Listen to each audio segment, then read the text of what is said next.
Boa noite, meus queridos amigos.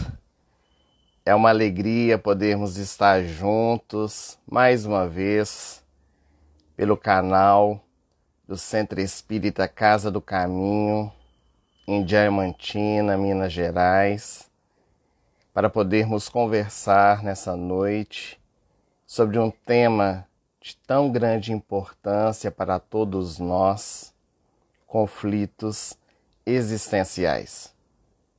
Estes encontros virtuais são oportunidades grandiosas que nós temos de poder refletir em torno do Evangelho de Jesus à luz da doutrina espírita. E para nós podermos iniciar as nossas reflexões, nós vamos então começar com a nossa prece inicial, elevando os nossos pensamentos ao mais alto.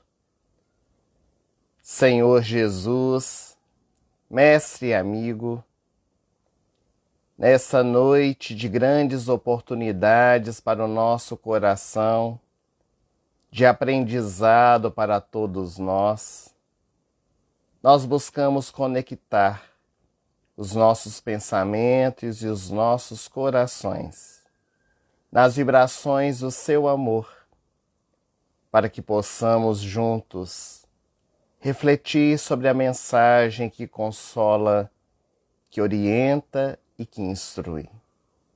Esteja conosco, Senhor. Abençoa-nos, ilumina-nos, protege-nos, por meio dos benfeitores espirituais, aqueles que trabalham em sua seara e estão sempre conosco, ombro a ombro e lado a lado. Muito obrigado e se conosco, hoje, agora e sempre. Que assim seja. Durante um largo período na história da humanidade, acreditou-se que o ser humano, quando chegava aqui na Terra, era como uma folha de papel em branco, onde à medida que ele ia se desenvolvendo, ia escrevendo a sua própria história.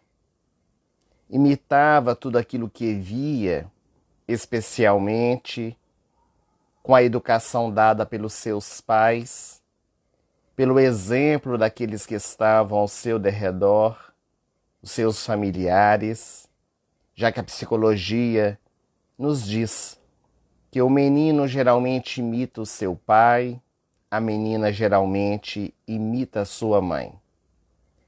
Mas essa tese, ela passou a ser destituída de grande legitimidade quando eles começaram a observar, os estudiosos do comportamento humano, que haviam cegos de nascença, que traziam variados e graves conflitos existenciais, embora jamais houvessem visto aqueles conflitos vivenciados por alguém. E as novas conquistas psicológicas começaram a acreditar e a defender que nós, seres humanos, trazemos uma herança que o Espiritismo chamou de reencarnação. As conquistas que são impregnadas no nosso ser, com as nossas necessidades, com as nossas realizações, com as nossas conquistas, mas também com as nossas debilidades. Todos nós que nos encontramos aqui na Terra, nós fomos criados simples e ignorantes, destinados à plenitude. Mas essa marcha de evolução, ela pode ser perturbada, ela pode ser dificultada. Algumas vezes podemos ficar estagnados por um tempo na estrada e pouco a pouco, através das variadas reencarnações, nós vamos seguindo em frente, para poder alcançar a nossa felicidade. A benfeitora espiritual Joana de Ângeles, por meio das mãos de Divaldo Franco, inclusive no livro que leva o título da nossa palestra de hoje, Conflitos Existenciais, ela diz que o ser humano é um feixe de emoções que necessitam ser bem direcionadas e que a educação, o conhecimento, o exercício vão se encarregar de transformar essas vivências. Diversos são os tipos de conflitos que nós trazemos dentro do nosso coração, na intimidade do nosso ser. A preguiça, a raiva, o medo, a culpa, o ciúme, a ansiedade, a violência, a drogadição, o tabagismo, o alcoolismo e tantos outros conflitos existenciais. E na noite de hoje, nós vamos refletir na impossibilidade de falar sobre todos eles, sobre 2 conflitos que nós, dentre tantos apresentados por Joana, pensamos para podermos meditar, para buscarmos compreender a fim de trabalhar as nossas energias curativas. Porque na intimidade do nosso ser, nós vamos encontrar as curas para os diversos conflitos pelos quais nós passamos. Nesses dias atuais, em que nós estamos vivendo essa grande pandemia, em que somos convidados ao isolamento social, a permanecer muito dentro de casa, há um conflito psicológico que nós trazemos, que nós gostaríamos de tratar, que é a preguiça. Que é essa propensão que nós temos para não fazer nada, para a inatividade, para não trabalharmos, que é muito conhecida como a lentidão para poder executar qualquer tarefa, a moleza, a tardança ou mesmo a negligência. Segundo Joana de Ângeles, os estudiosos do comportamento humano consideram a preguiça um desvio de conduta que vai surgir na nossa vida como efeito de algum tipo de cansaço.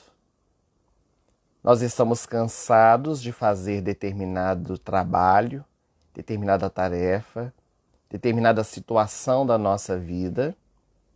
Daí a necessidade do nosso repouso, e o repouso é uma das leis da natureza. Está em O Livro dos Espíritos, na terceira parte que trata acerca das leis morais, a lei do trabalho, onde os benfeitores dizem que o trabalho é uma lei da natureza, mas também o repouso. Mas quando esse repouso ele se torna prolongado, quando ele vai além do período necessário para o refazimento das nossas energias, ele vai apresentando-se como um fenômeno que extrapola a nossa conduta saudável. E então ele vai se transformando em preguiça. Às vezes nós temos essa falta de determinação. Muitos de nós, por exemplo, estamos em casa em home office. Tivemos a oportunidade de realizar o nosso trabalho remunerado dentro do lar. Mas se nós não tivermos a determinação, a disciplina de horários, naturalmente nós vamos deixando para depois. Quando nós assustamos, nós saímos fora de toda aquela rotina de trabalho. Estamos embaraçados dentro de nós mesmos para realizar as tarefas que necessitamos. Esse tema da preguiça nos faz lembrar uma história que foi narrada por Jesus que se encontra no livro Jesus no Lar, psicografia de Francisco Cândido Xavier, pelo espírito Neio Lúcio. Naqueles encontros realizados pelo Mestre com seus apóstolos, na casa de Simão Pedro, em Cafarnaum, quando Jesus narrava diversas histórias para reflexão em diversos temas. E Jesus conta que uma família havia fundado um núcleo de caridade que começou a incomodar o espírito das trevas, que resolveu mover uma grande guerra contra os trabalhadores do bem. E este espírito, esse gênio das trevas, ele logo enviou para aquela família, constituída de 5 pessoas, a mãe, o pai e 3 filhos, os morcegos na maledicência. E aquela família, sempre pautada na realização do bem, uniram-se ainda mais, para através da tolerância, da maledicência que se espalhou na cidade, vencerem as próprias adversidades por meio do seu exemplo. Logo, logo, o espírito mau percebeu que os morcegos da maledicência de nada adiantaram. Então ele resolveu enviar as sombras da pobreza. E quando a pobreza assolou aquela família, eles trabalharam ainda mais. Eles puderam se fortalecer na dificuldade, superando-a, sentindo a dor do outro, para poder estender a mão para o outro. E eles conseguiram logo, logo, também vencer aquela experiência. Foi quando eles resolveram continuar o trabalho do bem. E o gênio das trevas enviou as serpentes da calúnia. E através de um construtivo silêncio, eles foram derrotando os seus perseguidores. Conseguiram manter-se pautados no propósito que haviam estabelecido para aquela família. E então o gênio das trevas resolveu enviar os demônios da vaidade, dando àquela família que havia se superado tanto condecorações, títulos, honrarias, aplauso dos homens. E aquela família abraçou a humildade. E eles, quando recebiam aqueles títulos, eles transferiam para Deus, dizendo que estavam a serviço do Criador aqui na terra. Até então, que o espírito das trevas, ele resolveu enviar a riqueza fácil. Se com a pobreza eles se fortaleceram e superaram, com a riqueza eles iriam ter dificuldades. Mas através da riqueza fácil, aquela família converteu todos os bens que tinham para o bem, para o esforço, para o serviço daqueles que tinham menos. O gênio das trevas não queria desistir do seu intento. E então ele resolveu enviar o demônio da tristeza. E apareceu ao pai daquela família dizendo-lhe: tu és um homem, não és um anjo. Não te envergonhas com as suas debilidades, com as suas imperfeições, com seus conflitos, servir ao Criador? E aquele pai de família registrou aquelas palavras demoníacas e deixou a preguiça invadir o seu coração.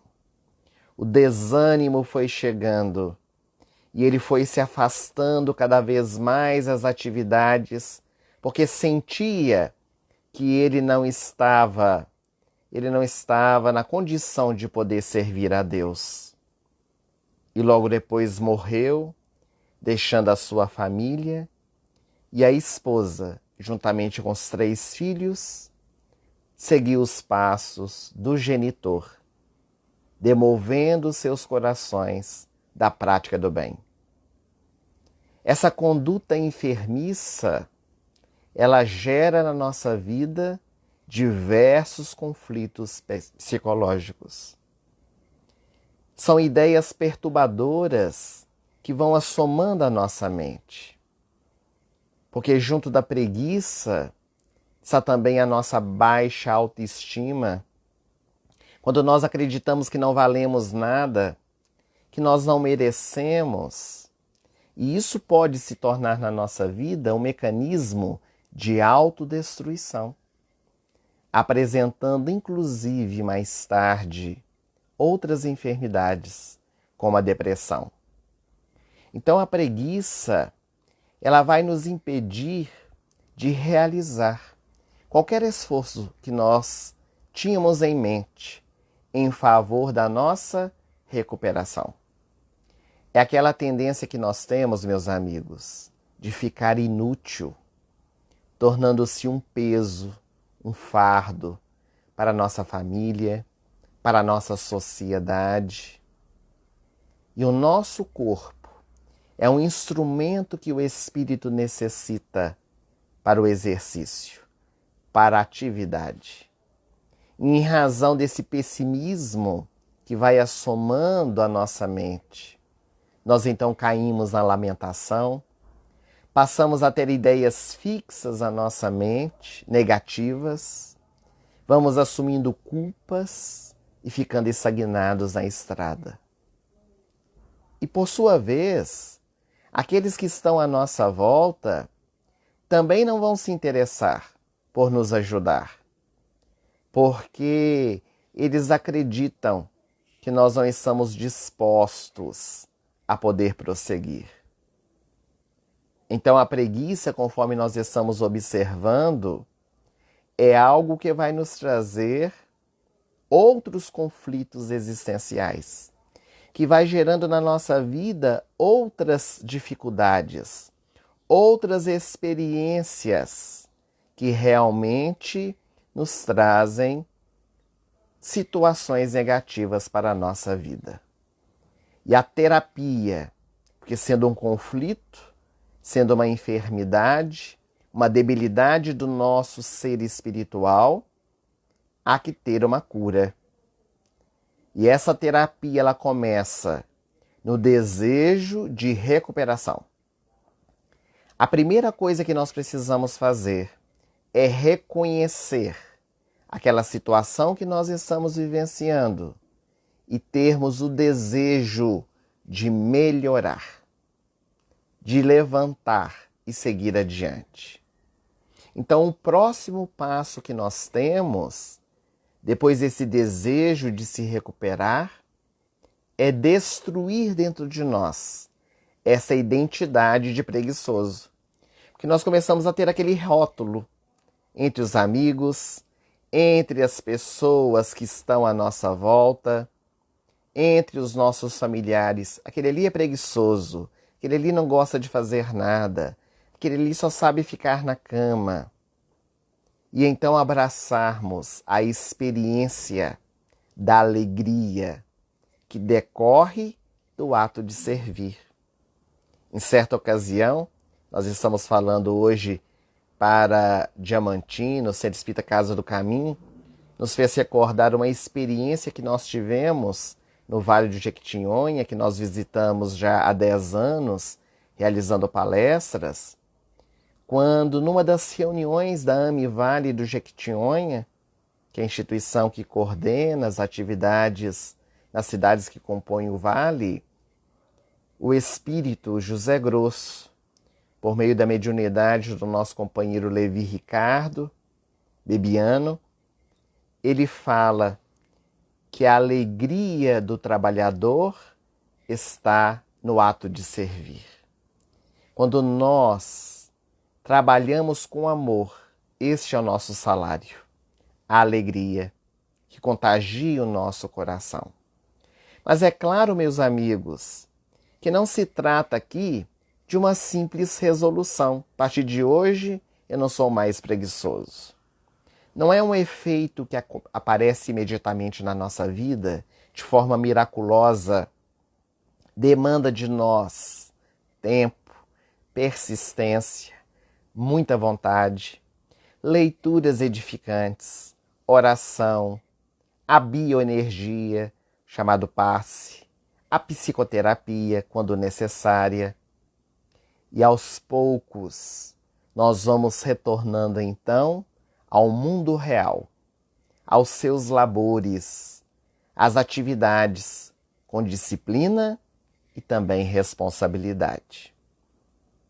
Mas a noite de hoje, quando nós estamos conversando sobre os conflitos existenciais presentes na nossa vida, se nós falamos da preguiça, que é um sentimento, uma emoção que vai tomando conta do nosso ser, nós queríamos também trazer, porque a benfeitora Joana de Ângeles nos traz alguns conflitos que se expressam por meio de vícios, por meio de experiências externas. E nós escolhemos também um desses conflitos que está muito presente na nossa sociedade na atualidade, tem trazido imensas dificuldades dentro da família e dentro da nossa sociedade, que é o alcoolismo. O alcoolismo, segundo Joana de Ângeles, é também um conflito existencial. E essa temática nos faz lembrar uma história que foi narrada pelo espírito Irmão X, pela mediunidade de Chico Xavier, no livro Ideias e Ilustrações. Na verdade, ele conta uma lenda judaica, baseada naquela história mitológica de Noé e a sua família, com o grande dilúvio. E segundo Irmão X, logo que Noé saiu da arca juntamente com seus filhos, ele encontrou a terra firme e começou a trabalhar arduamente, porque ele teria que reconstruir tudo de novo. E ele começou a arar a terra, a semear os grãos. Ele estava muito feliz com a sua família. Quando apareceu para ele o demônio, desejando saber o que ele pretendia realizar. E então Noé, na sua inocência, na sua simplicidade, disse ao demônio que ele iria plantar trigo, cevada e uvas, porque o seu desejo era alimentar a sua família com o pão e matar a sede com o vinho. E aquele gênio malfeitor entusiasmou-se quando ele ouviu falar do vinho e propôs uma parceria com Noé, que aceitou. Noé aceitou a parceria com o demônio. E a partir daí, aquele espírito das trevas pôs o seu trabalho na terra onde estava trabalhando também Noé. E o demônio começou a arar e adubar aquela terra. E utilizou-se do sangue do leão, da banha do porco, da baba do bode e da urina do macaco. E a terra produziu como nunca antes poderia se imaginar. E em breve tempo, os homens que viviam naquela época começaram a comer o pão farto e a beber do vinho de forma demasiada. E foi a partir deste movimento, dos homens, através da sua liberdade de escolha, escolher a utilização de forma demasiada da bebida, do vinho, é que aqueles que ficavam embriagados começaram a apresentar a agressividade do leão, a imundície do porco, o bulício do bode e as palhaçadas do macaco. Essa é uma lenda judaica muito interessante, que faz uma correlação com o alcoolismo. O alcoolismo, meus amigos, é uma enfermidade. Antes de ser um conflito existencial, é uma doença. É um transtorno psicológico sério que necessita, na maioria das vezes, de tratamento profissional. Porque vai apresentar os mais difíceis prejuízos em todas as áreas da nossa vida, seja no campo físico, no campo mental, moral, profissional, social, podendo levar inclusive a pessoa à morte. Mas o álcool é uma droga que está ao alcance de qualquer cidadão. É absolutamente legal na maioria dos países. E o indivíduo, quando nós optamos pelo vício do alcoolismo, que é muito fácil adentrar, demanda muito trabalho, muita persistência e muita vontade para poder sair. Não são palavras nossas. É também o benfeitor espiritual Irmão X, no livro Cartas e Crônicas, que escreve uma mensagem intitulada Veneno Livre. Ele chama a bebida alcoólica de veneno livre e a compara como uma serpente peçonhenta que é colocada dentro do nosso lar. É preciso nós refletirmos sobre as nossas escolhas. E o nosso propósito nessa noite, de maneira alguma, é julgar a quem quer que seja. Mas é analisar a nossa intimidade, os nossos direcionamentos, justamente para podermos curar os nossos conflitos. Desde o ano 1950, a Organização Mundial de Saúde, ela admitiu que o alcoólico é um doente. E sendo doente, requer tratamento. Toda enfermidade, ela necessita de ser tratada para nós podermos alcançar a cura. Mas para nós podermos entender um pouco mais este conflito psicológico, é necessário que nós analisemos as causas. Por que é que nós utilizamos a bebida alcoólica? O que leva o indivíduo a poder procurar a bebida? Existem diversos estudos clínicos em relação a isso. Segundo os estudiosos, um dos principais fatores, uma das principais causas é a fraqueza do nosso caráter. Quando nós não conseguimos controlar a nós mesmos diante das dificuldades que nós estamos enfrentando e somos levados a buscar a embriaguez para poder esquecer momentaneamente, entre aspas, a experiência, ao invés de enfrentá-la. Então, quando, por exemplo, nós perdemos um emprego, quando nós somos traídos, quando um relacionamento é desfeito, nós então buscamos essa fuga por meio do álcool para podermos tentar esquecer aquela situação. Mas também há uma outra causa, a inadaptação à nossa sociedade. Situações de crise, de angústias sociais. Nós temos acompanhado, todos nós, no noticiário, temos visto o quanto aumentou a violência doméstica pelo fato de nós estarmos neste isolamento, estarmos todos unidos dentro do lar, o que há muito tempo não acontecia. E quantas situações de violência doméstica em questão do álcool. Porque ficar dentro de casa, leva-nos muitas vezes àquela ociosidade, àquela preguiça que nós já nos referimos.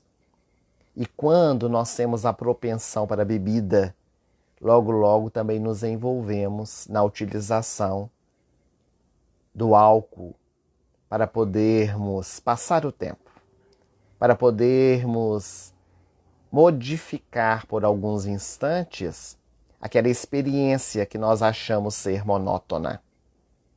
Os fatores psicológicos também são causas para a utilização do álcool, porque o álcool é inegável, ele traz efeitos agradáveis.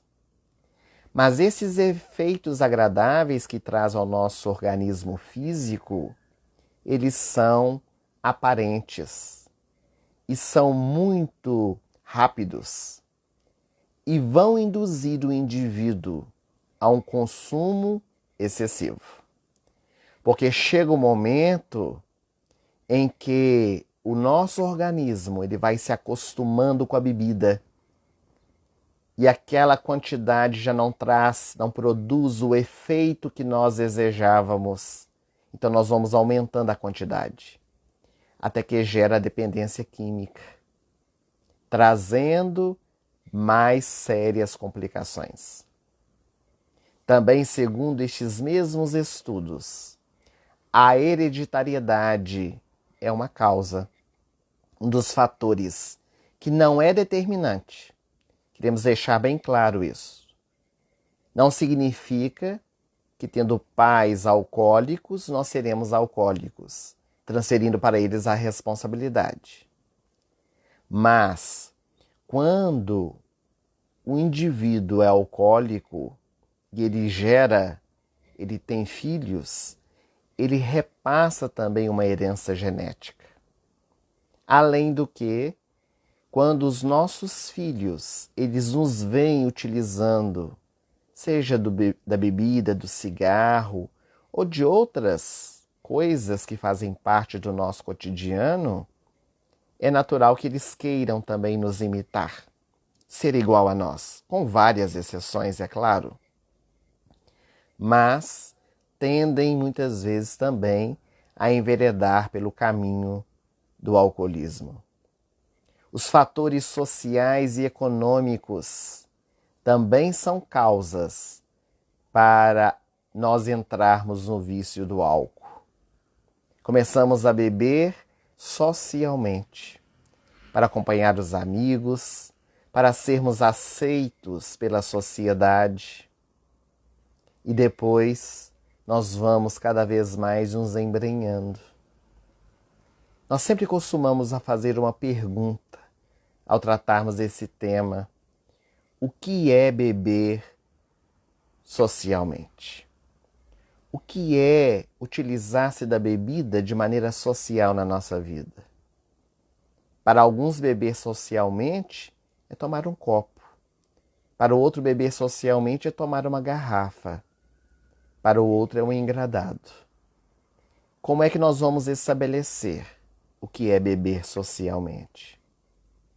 Outras vezes, esses fatores se dão por causa de angústias, da nossa ignorância, da miséria, da pobreza que nós estamos vivenciando, da enfermidade que assolou o nosso ser.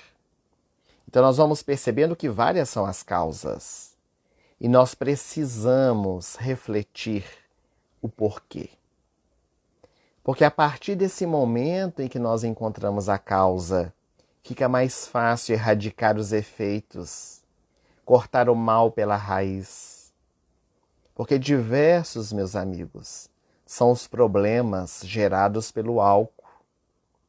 Problemas familiares, porque o álcool traz a desagregação da nossa família, o desrespeito, a violência.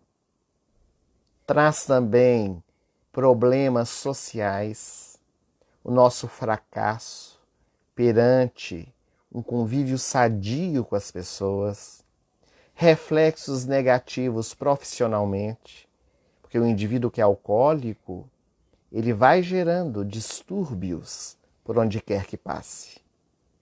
os problemas de ordem psicológica, a culpa. Pessoa que geralmente tem esse vício, quando nós dispomos na nossa existência dessa liberdade de adentrar pela utilização do álcool, vem a embriaguez.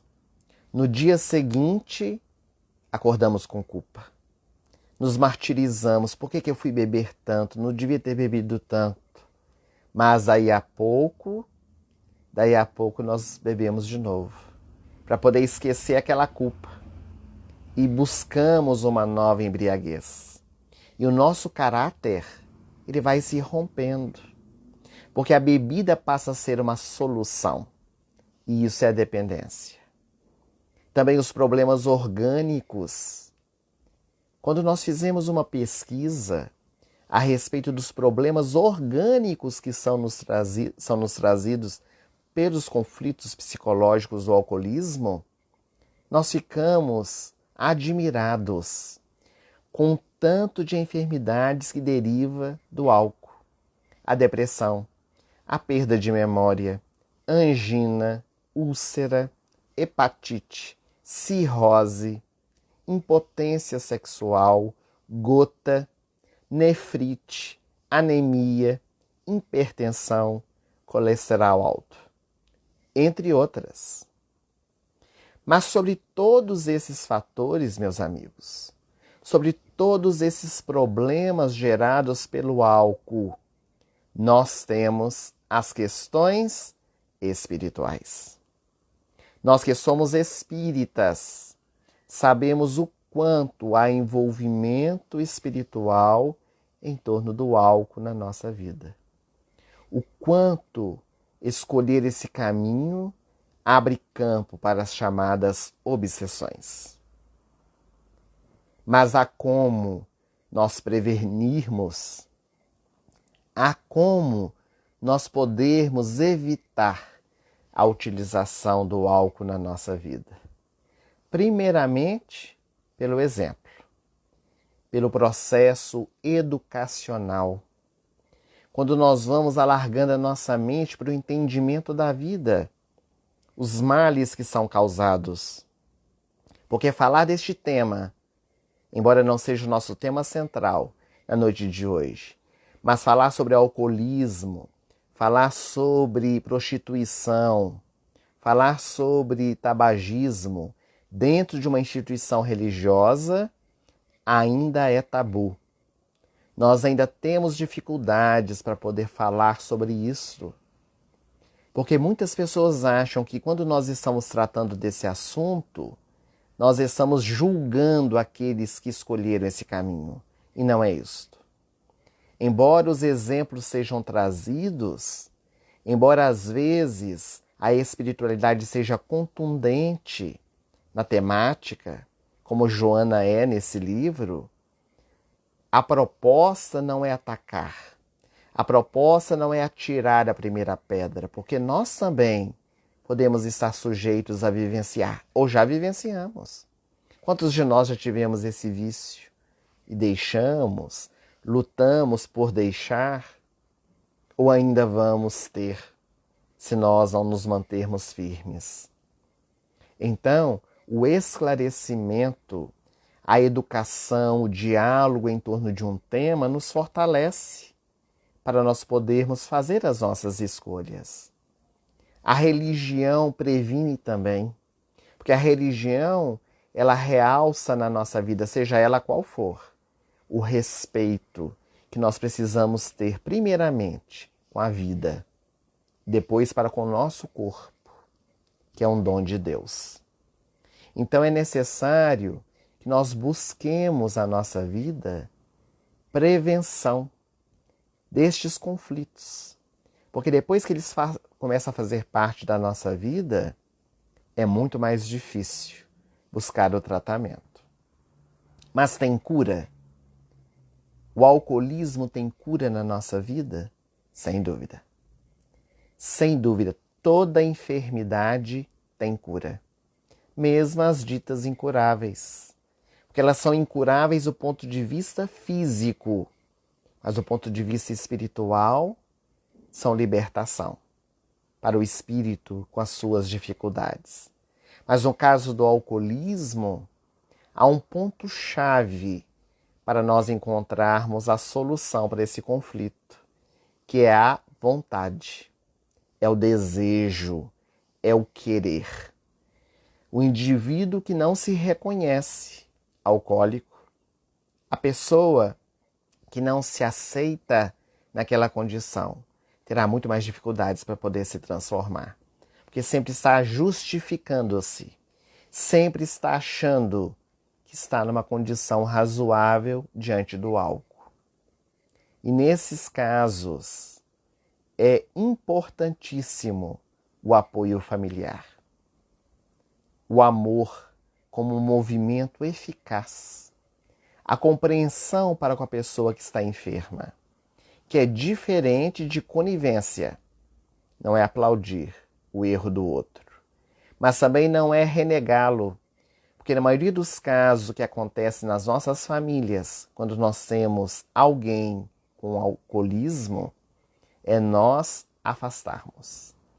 É nós estarmos sempre distantes dele, porque ele traz dificuldades, porque é uma pessoa inconveniente, porque é alguém que sempre está trazendo palavras impróprias. E ao invés de nós auxiliarmos, nós empurramos mais um pouco o indivíduo, a pessoa, para se chafurdar nas escolhas infelizes. Mas também a necessidade da busca dos órgãos competentes. Hoje nós temos clínicas de desintoxicação para casos mais graves. Nós temos apoios terapêuticos, psicológicos e até o uso de medicamentos, se for o caso, além do apoio espiritual dentro da religião. Quase todos os nossos movimentos religiosos têm atividades direcionadas a todos nós enfermos da alma. Nós temos tantas clínicas de reabilitação para os mais diferentes vícios, para poder curar esse conflito que nós trazemos dentro do nosso coração. E podemos citar essa organização sem fins lucrativos mundialmente conhecida, que é o AA, os Alcoólicos Anônimos, que tem salvo milhões de vidas, que surgiu nos Estados Unidos desde o ano de 1935, um corretor de bolsa de Nova York e um cirurgião de Ohio, que tinham graves problemas de alcoolismo, e eles decidiram criar essa comunidade sem caráter religioso, embora tenha incorporado muitos princípios de diversas religiões, e hoje apresenta os 12 passos no centro do programa para que as pessoas elas tenham condições de poder seguir adiante, levar uma vida tranquila, buscando a sua cura interior. Então, meus amigos, nós vamos percebendo o quanto precisamos trabalhar a intimidade do nosso coração. Quantos conflitos nós trazemos na intimidade da nossa alma. E quando nós não os tratamos, quando nós não buscamos resolver essas dificuldades internas, a vida, ela nos ensina. A vida nos traz mecanismos para nós podermos parar, meditar. E às vezes isso acontece pela experiência da dor. E nós queríamos trazer uma última história relacionada a este conflito psicológico do alcoolismo, para nós podermos meditar sobre todos os outros conflitos que nós trazemos na nossa existência.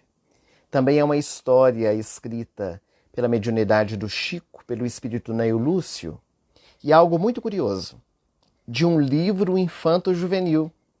É uma história para crianças e adolescentes. Embora ela nos chame bastante atenção pelo seu conteúdo. E os nossos amigos internautas vão entender o que nós estamos falando. Segundo o benfeitor espiritual, havia um rapazote muito rebelde que morava com a sua mãezinha, que era viúva. E embora o desvelo, os diálogos da genitora com o rapaz, que sempre se mantinha renitente nas suas escolhas, ele não queria trabalhar, não queria estudar, adorava ler as notícias de malfeitores nas cidades grandes, e pouco a pouco ele foi enveredando por caminhos menos felizes. E a mãezinha costureira, que trabalhava até tarde, ela via o seu filho na rua, que chegava cada dia mais tarde, envolto pelos alcoólicos, entregue a companhias perigosas, chegava em casa embriagado, algumas vezes conduzido por policiais. E aquela pobre mulher, ela pedia com muita calma, diante da revolta do filho, mas de nada adiantava.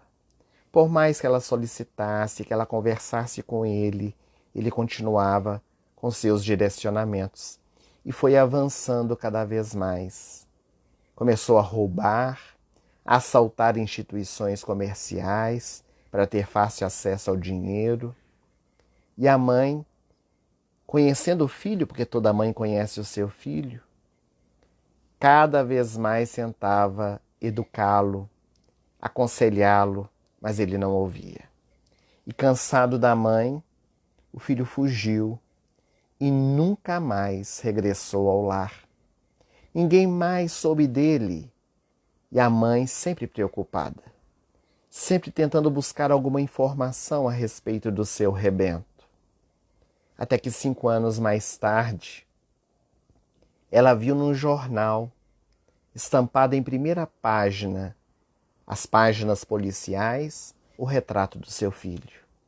Estava escrito: perigoso ladrão procurado pela polícia.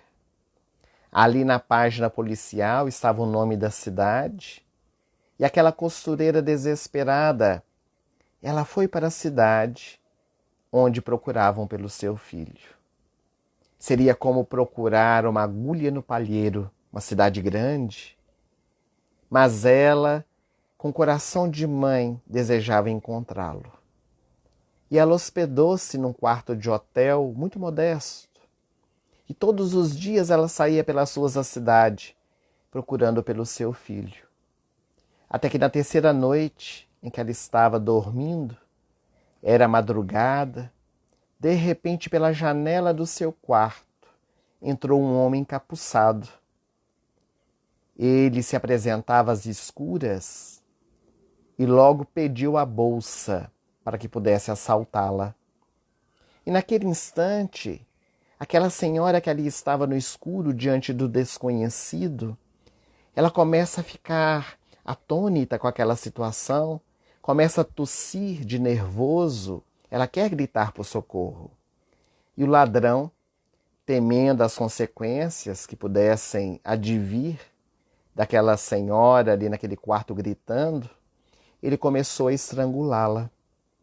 E ela se debatia entre a vida e a morte, e ele gritava para ela: morra, sua infame. Quando, com muita dificuldade, aquela mulher, ela disse: meu filho.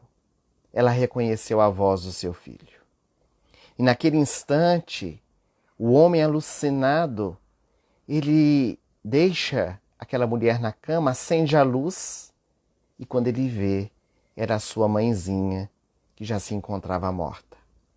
E ele caiu de joelhos, gritando com aquela dor selvagem, porque o vício, a desobediência, conduzira-o ao crime e à loucura.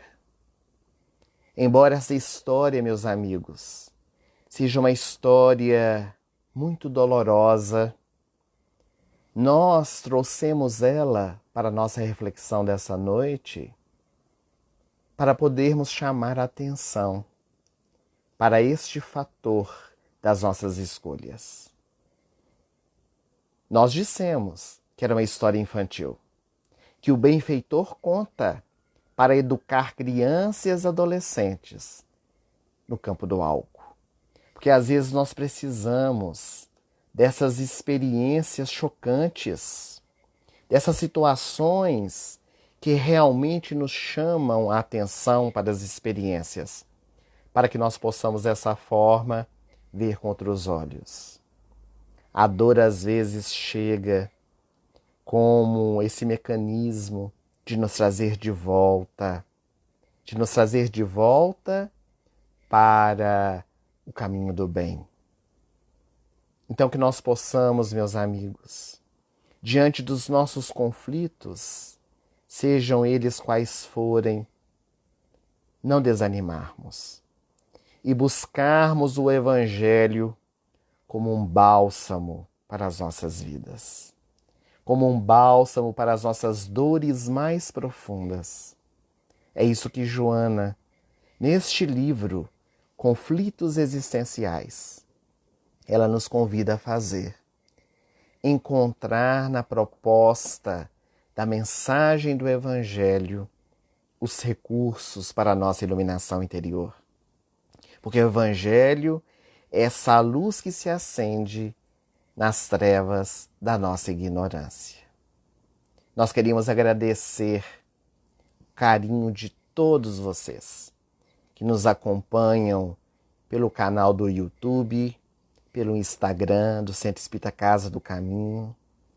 Queríamos pedir aos nossos internautas para que possam deixar o seu like, o seu comentário, para que possam se inscrever no canal, aqueles que estão pelo YouTube do Centro Espírita Casa do Caminho, para que outras palestras como essa de outros companheiros nossos possam também ser assistidas semanalmente.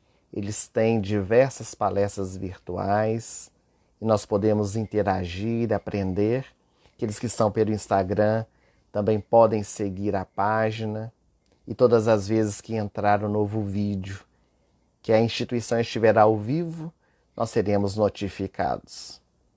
Vamos divulgar o bem nesses dias de tanta dor, de tanto sofrimento, de tantos conflitos, mas que nós possamos encontrar na intimidade do nosso coração a força para seguirmos adiante. Só nos resta agradecer.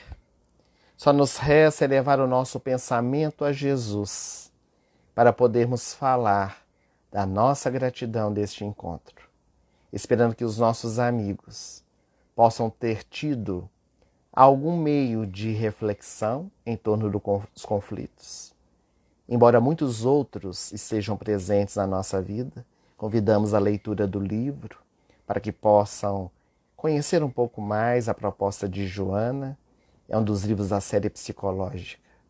Vamos então orar para finalizar o nosso encontro. Senhor Jesus, mestre e amigo, só nos resta agradecer a oportunidade bendita de podermos receber nessa noite a mensagem do seu Evangelho em nossos corações. Tem misericórdia de nós e auxilia-nos a lidar com os nossos próprios conflitos existenciais. Que nós possamos, Senhor, encontrar as forças necessárias, a determinação, a disciplina, o compromisso na intimidade do nosso ser, para sermos melhores a cada dia. Muito obrigado, Senhor, por esse recurso bendito que a tecnologia nos oferece, para nesses dias de isolamento social, podermos virtualmente dedicarmos o nosso tempo para o Teu Evangelho, para essa doutrina consoladora que nos orienta e nos instrui. Muito obrigado e sê conosco, hoje e por todo sempre. Muito obrigado a todos que nos acompanham e uma boa noite para todos nós e até uma breve oportunidade, se Deus quiser. Muito obrigado aos nossos internautas que estão conosco de diversas partes do nosso país, buscando juntos trabalhar e refletir em torno do Evangelho. Até mais.